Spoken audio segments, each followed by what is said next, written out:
What's up, guys? It's Oni. I usually play viewer 2s on Twitch. Nice, he messes it. Nice. Explosion death. Nice. We're reaching almost 600 games played this season at a 62% win rate. Nice. Oh, what a flare.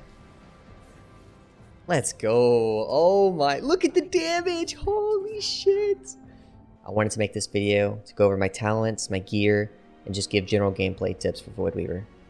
Okay, starting with talents, I'm going to put a link to my talents in the description below or in the comment section, so feel free to just copy that and paste it into your talent tree. Looking at the priest talent tree side, I would say this is mostly standard. I haven't really looked at many other people's talents, but the only difference I'll make in games is getting rid of Mass Dispel, taking Holy Nova if there's any stealthies, or Dispel Disease if I need to for Unholy DK. If I need Mass Dispel, then sometimes I'll get rid of the range and kind of go for these talents. The key talents of this side is going to be the increased Shadow Word Pain damage. Shadow Word Pain is going to be our top damage pretty much most games. And then, of course, our increased Smite damage down here. Okay, so Discipline Priest talent tree.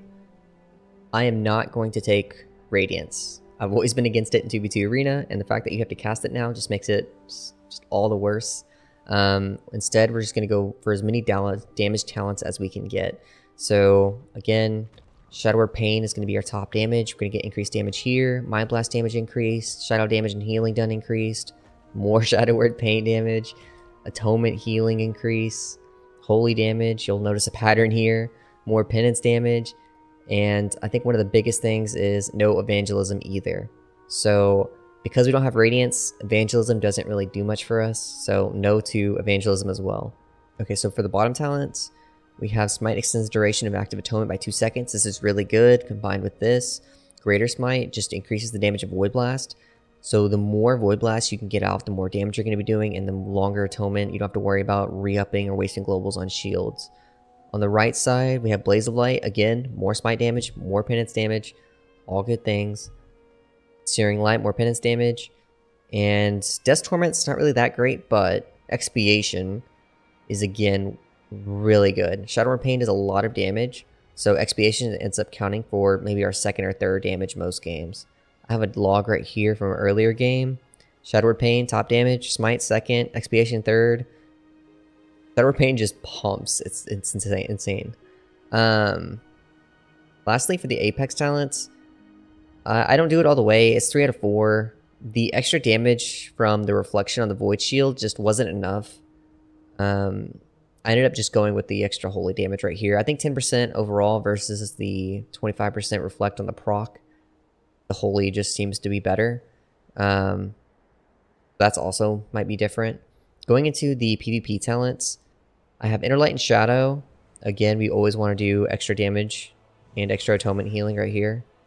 We'll take 10% of each. Phase Shift, I think pretty standard. Everyone runs Fade. It's kind of insane. And then lastly, I'll usually do Psychic Shroud. It's pretty much my go-to. I'll rarely change it. Again, we're missing these 2 talents right away, and the other ones just aren't really that great. Purification I'll take every now and then. It's decent against classes like Boomy or Mage where you're having to constantly dispel. So that's the only change I'll really make on a game-to-game basis. But for the most part, I stick to the same kind of talent build for 90% of my games. I'll quickly touch on the Voidweaver choice nodes. I think these are pretty standard too. Slowing enemies, obviously choice, really good. We want Darkening Horizon. Void Blast increase the duration of Rift by up to 3 seconds. And this is why you want to make sure to at least get 3 Void Blasts off. But obviously, the longer it lasts and the more Void Blasts you can get up, the better. And then lastly, Embrace the Shadow and Void Leech. I think Void Leech is what I play most of the time. I'm going to start trying to play Embrace the Shadow more versus those classes like Warlock, for example, that have a lot of shadow damage. But for the most part, I usually just stick to Void Leech. I think a lot of the times if I'm getting trained, it's very helpful because that's one of our biggest weaknesses is if you are getting trained, it's very easy to get in trouble really fast. Looking at gear, the first thing I'll say is that I don't think that I'm going to run 2-set or 4-set, any tier at all this season. And this is because I play 2v2 Arena 99% of the time, and I'm playing full damage Voidweaver build. So for me, the extra Radiance healing, which I don't play, and Flash heal just isn't really that great. I only press it if I have to, kind of as like a last resort. So I'm just going to stick with normal haste gear, or normal haste first gear. I might, at the end of the season, change to haste mastery pieces or whatever those slots are, and that might be good enough. But for now, I'm sticking to the normal PvP gear. I'm running haste, verse, mastery in that order. So all my pieces are haste verse. I did craft the haste mastery helm and haste mastery wristbands. And so I'm trying to figure out the right balance between mastery and verse of how I want that. Obviously, mastery is going to give me more healing, but verse is going to give me more damage and healing. And so trying to find the right balance is going to be what I'm going to be looking at as I'm playing more games. But for right now, I'm just getting as much haste and as much verse as I can, and then getting mastery here and there on some pieces. Okay, so embellishments, before I forget. I decided to go with the iris for both of my rings. This was just because I liked the focused beam that it charges. The visual effect of it is nice, and I think it's really good. I think a lot of the healers are running with a Planko or the primary stat increase or secondary stat increase, which is probably better for a lot of the healers. I know a lot of the DPS casters are running with the Devouring Beam or the one that steals stats and does damage. But either way, I think the embellishments are always just like 1 to 2% of your damage. Yeah, this one is 1%, like a 5-minute game. So overall, it's probably not going to make too much of a difference, but I decided to go with the iris on both of the rings. And of course, haste first rings, haste first neck. And with the iris, you get 1% increased damage per gem color. So I have green gem, red gem, blue gem, purple gem, and then I decided to just get another blue one because I didn't want to go. I did not want to get the orange gem with crit on it. I'm sorry, I can't. Okay, gameplay. So first things first, you're going to want to keep Shadow Word Pain up as much as you can. So most games, whenever I start, I will Shadow Word Pain the first target, and then immediately penance him to get Shadow Word Pain up on both targets. Next, I'll Mind Blast and Death at the same time, and that'll get you a lot of burst damage right away, just because you have the Mind Blast damage, the Death damage, and double expiation damage, and people don't expect it. Next, I'll be sure to spam Void Blast.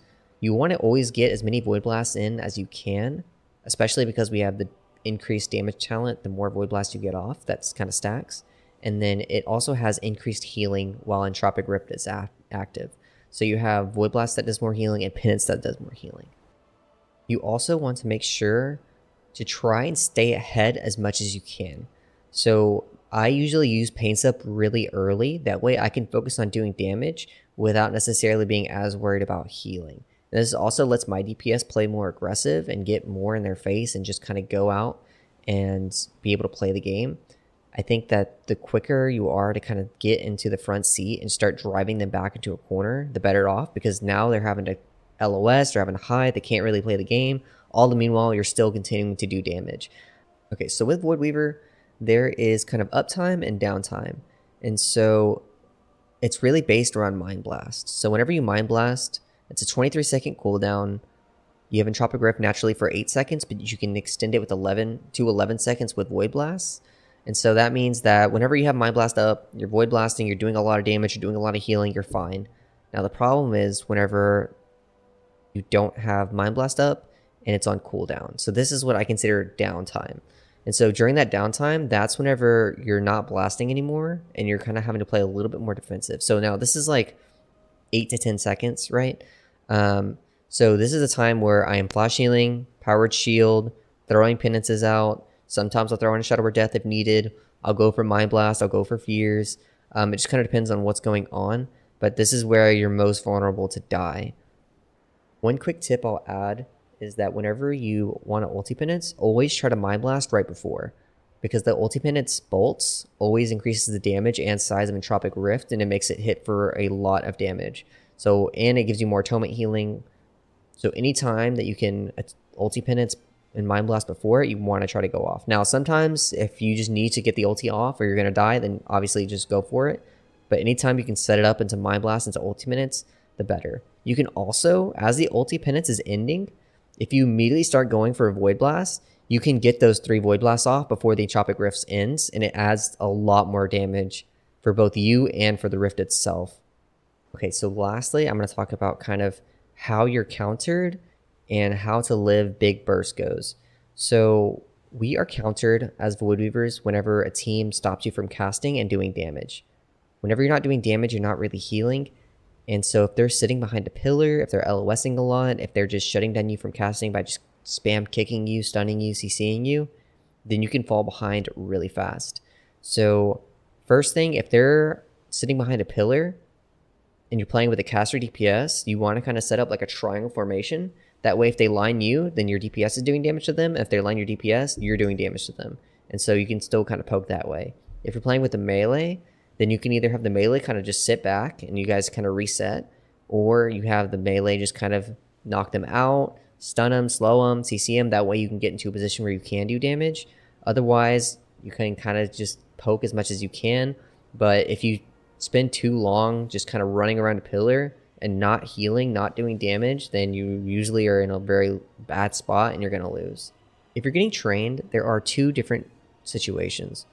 One, if you're getting bursted, something like Unholy Decay or Windwalker, something that does a lot of damage that can stop you from casting, one of the main things you want to do is Desperate Prayer early, Pain Sup early, and try to go for precog. I'll usually try to go like Unholy Decay, for example. I'll try to go for precog, and if I don't get it, or if I don't think I'll get it, then I'll just Mind Blast, eat the kick, and then just go straight into Ulti Penance, and that's usually enough to live the burst.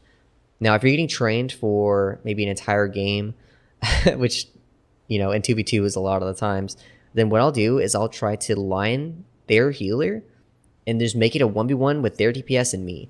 A lot of the times you do so much damage that you can usually win that 1v1, and their DPS immediately has to go run back to their healer, and you're able to just free cast and do damage from there. Generally, throughout the game, I'll try to do as much damage as I can. Now, obviously, being full damage, Voidweaver in 2s, maybe that's obvious, but I will also try to spread pressure. So if my DPS is attacking their DPS, I'll try to just beam down their healer. That way, the healer's kind of having to focus on who to heal, and it makes it so that my DPS can switch to their healer really fast, and it becomes really dangerous. I think that the more pressure that you can put on them, the better. It makes them kind of have to run away or play not the way they want to. And then, of course, if you can secure a kill with the Mind Blast Death double expiation combo, people really don't expect that kind of burst, so that's really insane. But generally, I'll just try to do as much damage as I can throughout the game, and then, of course, focus on anyone who's really low health. All right, well, I hope this was helpful. Be sure to like and subscribe if you want to see more content. I usually stream on Twitch doing viewer 2s most days of the week, so check that out. And feel free to leave any questions or comments down below. Thanks, and I will see you guys in the next one.